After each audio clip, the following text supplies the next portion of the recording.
we're off to a bad start. Yeah. Guys, welcome back to Romer. Casey, you had to drive all the way back over here tonight to do this podcast because news keeps dropping and people are interested, and so we're jumping all over it. We actually had not rumors or speculation. We had some cold hard facts from Stellantis today, and there's a couple things that we want to run through. There's three main things, right? That's right. Before we do that, please subscribe to the channel. Oh, yes, of course. All right. We're going to be calling that out because it's working. Channel's growing like crazy. So thank you. Which is paying huge dividends. We might get into some of that later. Yep. All right. It's going to allow us to bring you guys more info, as we keep saying. Yep. And here in a little bit, we'll talk about how you can actually support the channel in a couple of other ways. Yep. But the three things we want to focus on. Well, number one, the Ram REV and Ramcharger will be out first half of 2025. That's right. And that's a big deal because in the last video that we did, we were speculating on timelines a little bit. There was a bunch of rumors that it may even, one of those products may be pushed as far out as 2026. Yeah. That never seemed right to us based on what we're reading. No. But a lot of folks were going down that path. Yeah. We had a lot of comments just wondering if either of those vehicles was ever actually going to see production. Yeah. And that just never really made a lot of sense to us. It's contrary to everyone we've talked to about either vehicle. And so, yes, early 2025, Stellantis is pretty much drawing a line in the sand. For both. For both. Yeah, we'll get there. Yeah, but the battery electric, the REV, yep, as well as the extended range hybrid, the Ramcharger, we're going to see those sometime in the spring, maybe late spring, but they said in consumers' hands, not just in manufacturing, in consumers' hands by first half 2025. Yes. Now, some of the reasons for that did get addressed in a Q&A, and if you're wondering where we get this information, Stellantis actually had a media backgrounder, and a lot of this information is starting to come out in various publications, and we've been able to read some of the comments from Stellantis leadership as well. One of the reasons that we are seeing some of the delay, because we thought we were going to see the battery electric by the end of the year, is that they really are working on getting that software just right. And that's a big deal with electric vehicles. We saw GM do it with the Blazer EV. They actually put a pause. They started manufacturing. They stopped, had some software issues in the early versions of that car, and spent a couple of months dialing that software in just right. So it's so important with EVs. We've seen that in a lot of the ones we drove a couple of months ago. Software is everything. A couple of weeks ago. Yeah. Software is everything in EVs. Everything's integrated. So if you don't get that right, then you're in trouble, right? And so that manufacturing timeline is actually that's good. A lot of people were waiting. But what are they waiting on? Because that's the second. Point number two. Yeah.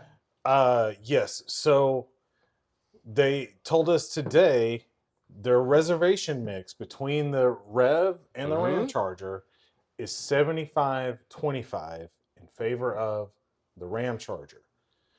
And that lines up with what we've been seeing with like the new Scout launch and their reservations breakdown versus Harvester versus not. And which is another reason we speculated in our last video that Ram might actually pull the Ramcharger production forward ahead of the REV because we can just see where the demand is going. Right. And so that was really interesting news, and that's part of what's led us to believe, the Ramcharger, it's coming sooner rather than later. Yeah, and I think there was some speculation, like we said, that Ramcharger may be way out in the future because Stellantis up to this point had always been committed to the battery electric, the REV first. If you go out to their website, it was the featured product. It's the one they continue to point to, but the market has spoken very loudly, like you said, across multiple products.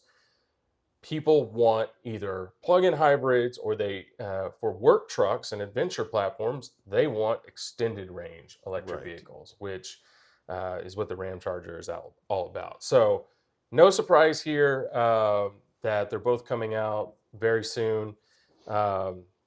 It shouldn't shock anybody that it's skewed that heavily towards Ramcharger. I'm surprised they actually told us, to be honest, because manufacturers don't like to tip their hand too much in that regard. Yeah, But they came right out and said it. that is interesting to do. They also don't like to admit they were wrong Yeah.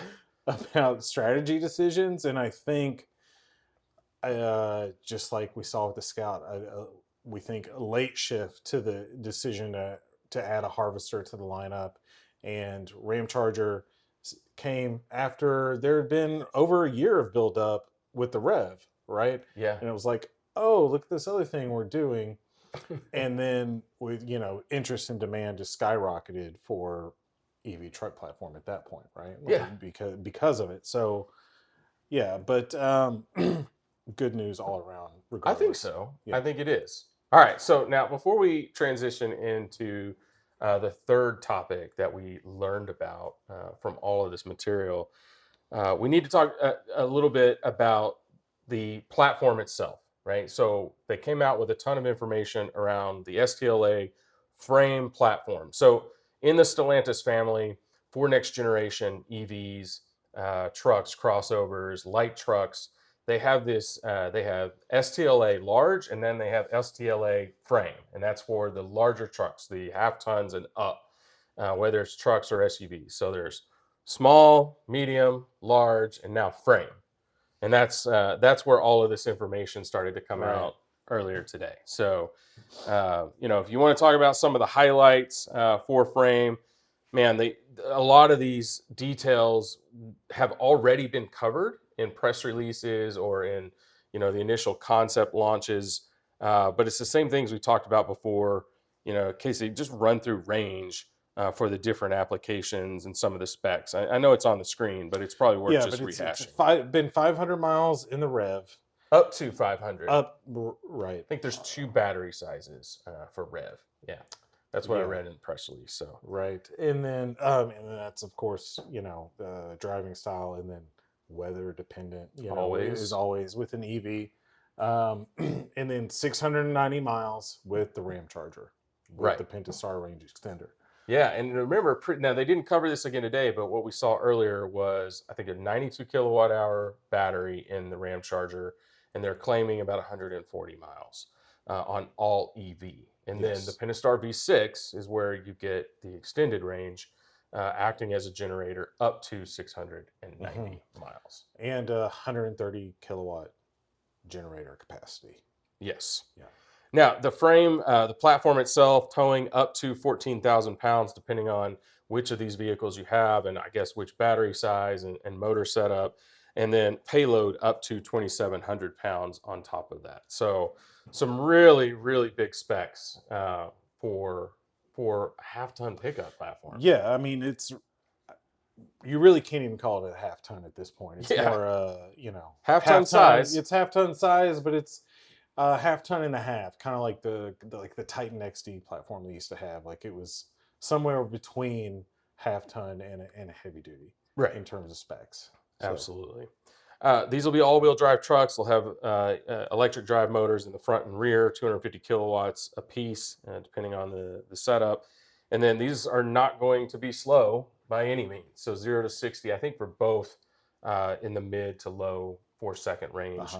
And then now charging is very different for the 2 platforms, depending on which one you select. So the battery electric only, the REV is an 800 volt system and DC charging, fast charging up to 350 kilowatts.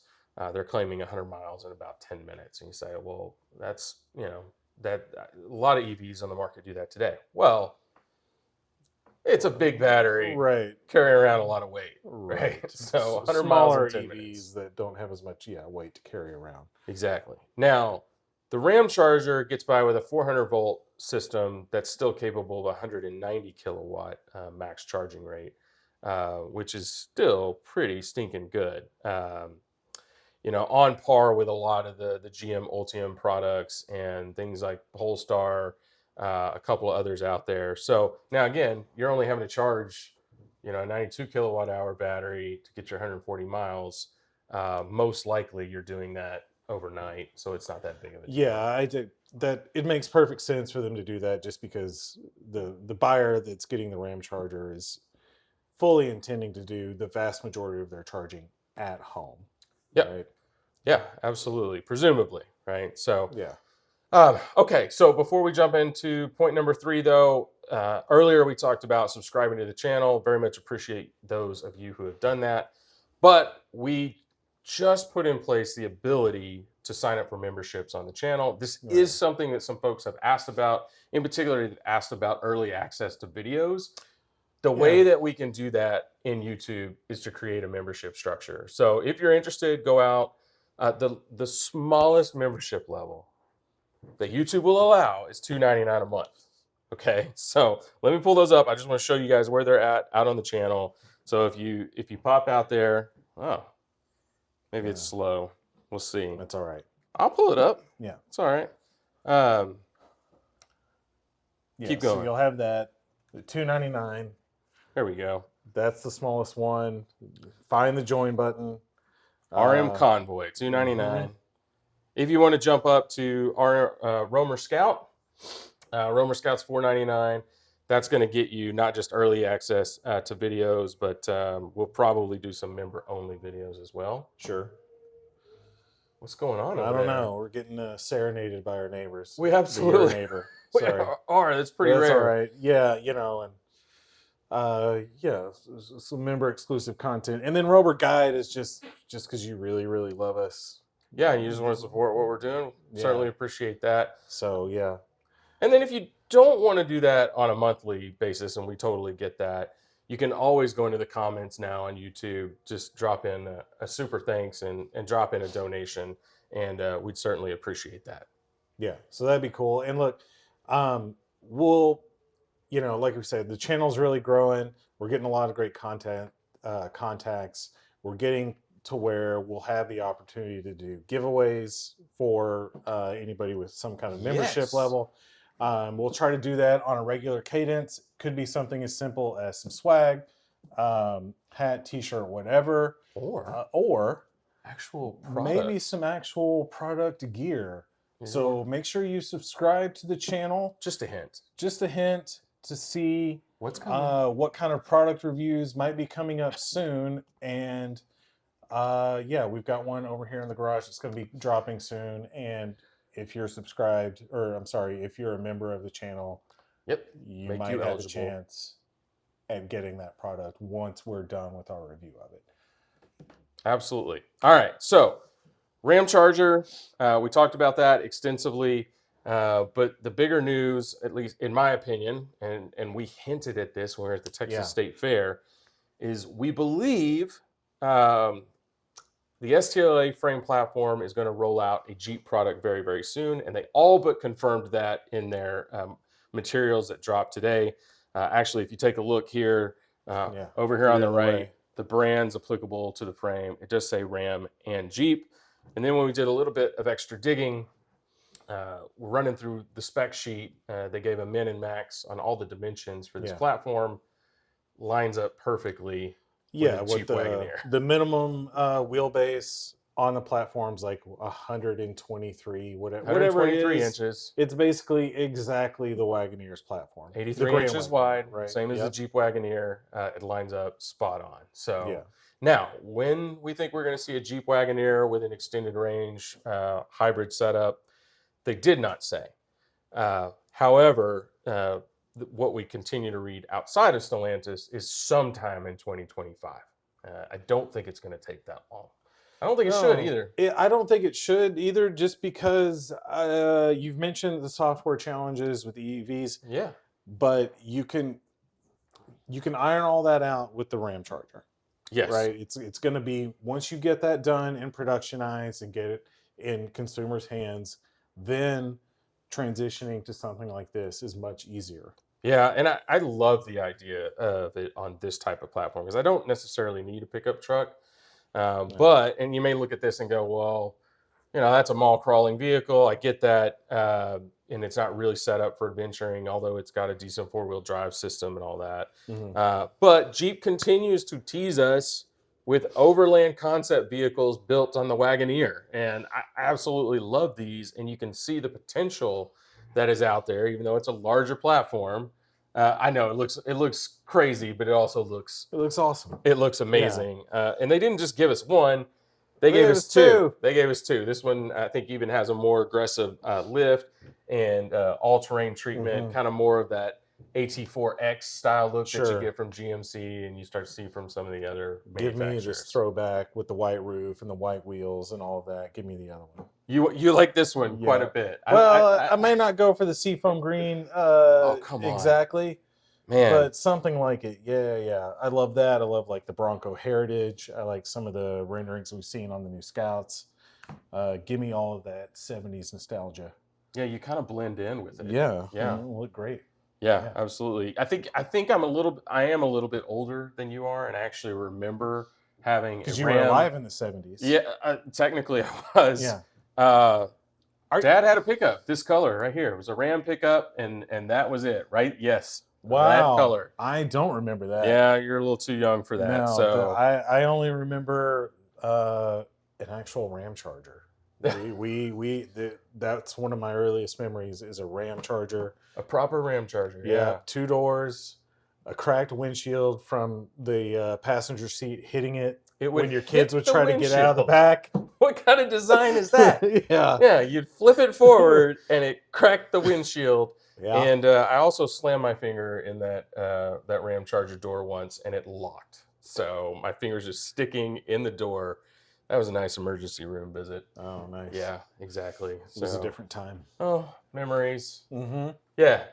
But look, that's it. That's the major news for this platform. So we have delivery date timelines that are no longer speculation. We know we're going to get in the first half of 2025, Right. which is great news for those who have a reservation. Did you Yeah. ever reserve a Ramcharger? I didn't.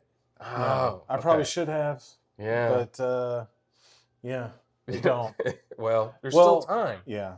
And look, in addition to the first half 2025 timeline, they have also, not in this article, but some of our other contacts have said Ramcharger and REV or Ramcharger in the hands of reviewers. Yeah.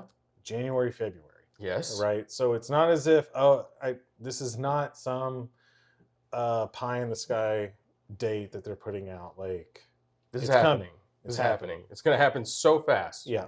So all the plant reconfigurations and everything, and getting the supply chain ready, all that's been happening over the last couple of months, and hopefully Stellantis' vision for EVs. Man, I really hope they're able to just floor the accelerator and get this going. We're still waiting on Recon from Jeep, which we've seen the prototypes coming up from Mexico for testing. Yeah. So that's really close to being in dealerships probably at the beginning of the year. Jeep Wagoneer S on the Stellantis large platform are in production. So they should be showing up in dealerships in the next 2 weeks, is what we're hearing. Yeah. And again, that's not an off-road platform. That is very much a sport kind of Range Rover type competitor. It looks really sleek and looks cool. The Stla large is a unibody platform. Yes. Yeah. So, Dodge Charger, same Yes. thing. It's on the large platform as well. We keep hearing that's inbound. I think you're starting to see some of the dealerships pop up with their inventory that's in transit. So again, next couple of weeks between now and Christmas, some of y'all can get some nice Christmas presents. Yeah. They're going to be electric. So, luckily the battery comes with the vehicle.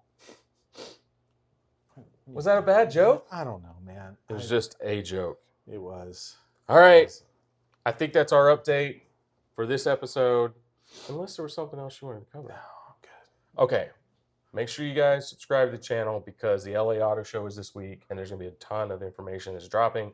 And one of us is probably going to pop in and just share their thoughts. So it'll probably be me. Yeah, it'll be. All right, guys. See you next time.